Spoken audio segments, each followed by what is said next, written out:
নমস্কার সম্মানীয় দর্শক মণ্ডলী, সমস্ত সরকারি কর্মচারীবৃন্দ, শিক্ষক সাথী, সমস্ত পেনশন হোল্ডারগণ, বকেয়া ডিএর এরিয়ারের যে টাকাটা ডিএ বা ডিআর অ্যাকাউন্টে জমা পড়ছে, প্রভিডেন্ট ফান্ডে জমা পড়ছে, একজন কর্মরত এবং পেনশন হোল্ডারদের ক্ষেত্রে 15,000 টাকা থেকে 10,000 টাকা পর্যন্ত কম জমা পড়ছে।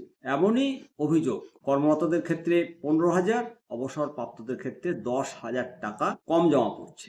অবশ্যই এই অভিযোগ সংগ্রামী যৌথ মঞ্চের গুরুতর অভিযোগ। সংগ্রামী যৌথ মঞ্চ যখন অভিযোগ করছে, নিঃসন্দেহে অভিযোগের সারবত্তা থাকবে, কারণ ওনারাই তো সমস্ত কিছু ঘেটে কে কত পাবে তাদের নখদর্পণে রয়েছে। সংগ্রামী যৌথ মঞ্চের আহ্বায়ক ভাস্কর ঘোষ উনি দাবি করেছেন 2008 থেকে 2019 সাল পর্যন্ত, এই যে মাঝে 11টা বছর, সুপ্রিম কোর্ট তার রায়ে জানিয়েছিল ডিএ কোনো দয়ার দান নয়, ন্যায্য এবং আইনি অধিকার। কিন্তু এই 11 বছরের ডিএ মেটানোর ক্ষেত্রে আদালতের রায়কে নিজেদের সুবিধা মতো ভাবে ব্যাখ্যা করে বকেয়া মেটানোর নামে বিভ্রান্তি তৈরি করছে বলে অভিযোগ ভাস্কর ঘোষের। অভিযোগগুলো মূলত একাধিক স্তরে বিভক্ত রয়েছে। আলোচনা করব অভিযোগের ভিত্তি। প্রথমেই যেটা অভিযোগ করছে 50% বকেয়ার গড়মিল। 50% এআইসিপিআই অনুযায়ী 50% দিয়ে বকেয়া ছিল বিগত সরকারের, চলমান সরকারের, পঞ্চম বেতন কমিশনের। এখন রাজ্য সরকার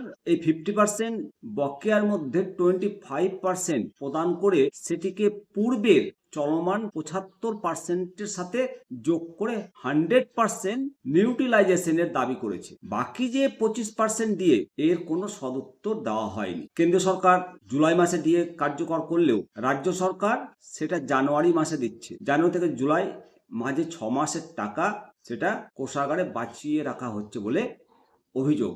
প্রভিডেন্ট ফান্ডেও ঘাটতি। কর্মরত এবং অবসরপ্রাপ্ত কর্মীদের পিএফ অ্যাকাউন্টে জমার হিসেবের থেকে 10,000 থেকে 15,000 টাকা কম জমা পড়ার অভিযোগ। রাজ্য সরকার 31শে মার্চের মধ্যে ডিএ মেটানোর কথা বললেও গ্রুপ বি, গ্রুপ সি এবং গ্রুপ এ এদের জিপিএফে সেই টাকা জমা পড়তে 2026 সালের অক্টোবর মাস পর্যন্ত সময় লাগবে। এর ফলে একটা দীর্ঘ সময়ের যে সুদের টাকা সেটা থেকেও কর্মচারীরা বঞ্চিত হবেন। এবং সবথেকে লক্ষণীয় ব্যাপার যে নির্বাচন ঘোষণার দিন মাত্র 55 মিনিট আগে ডিএ এরিয়ারের ঘোষণা করেছেন, কিন্তু যে নোটিফিকেশনগুলো এগুলো 13ই মার্চে প্রস্তুত ছিল।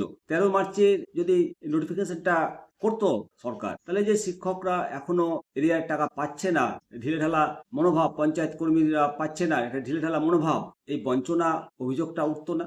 শিক্ষক, শিক্ষাকর্মী, পৌরসভা, পুরসভা সহ যে সমস্ত স্বশাসিত সংস্থাগুলো দিয়ে পান, তাদের মেটানোর জন্য এখনো দ্রুততা লক্ষ্য করা যায়নি, অন্তত এটুকুটা বলা যায়। সুপ্রিম কোর্ট 5ই ফেব্রুয়ারি 2026 সাল যে রায় দিয়েছে 2008 থেকে 2019 সালের প্রথম কিস্তি হিসেবে 25% 31শে মার্চ 2026-এর মধ্যে মেটাতে বলেছে।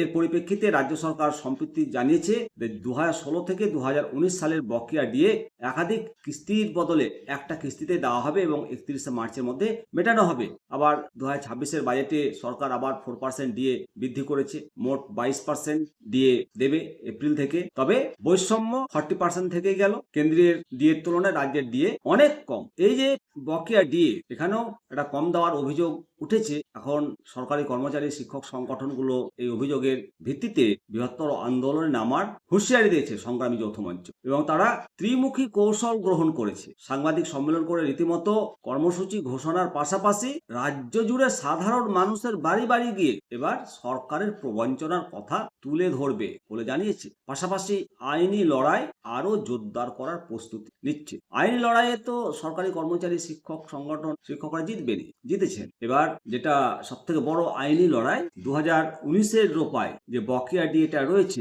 এআইসিপিআই হারে, সেটা আদায় করা। আশা করা যায় ডিএ আইনি যে অধিকার পেয়েছে সমস্ত স্তরের কর্মীরা যারা ডিএ পান প্রত্যেকেই এআইসিপিআই হারে ডিএ পাবেন এবং বকেয়া এরিয়ারের টাকা সম্পূর্ণ মেটাতে হবে রাজ্য সরকারকে। এখন দেখার যে শিক্ষক সহ স্বশাসিত সংস্থার কর্মীরা কবে পান এবং যে কম দেওয়ার অভিযোগ উঠছে সেই অভিযোগ থেকে কবে ফ্রি অ্যান্ড ফেয়ার একটা স্বচ্ছ ভাবমূর্তি কর্মচারীদের সামনে রাজ্য সরকার তুলে ধরতে পারবে, সেটাই এখন দেখা। ভালো থাকবেন, অবশ্যই মতামত দেবেন। জয় হিন্দ, বন্দে মাতরম, ভারত মাতা কি জয়।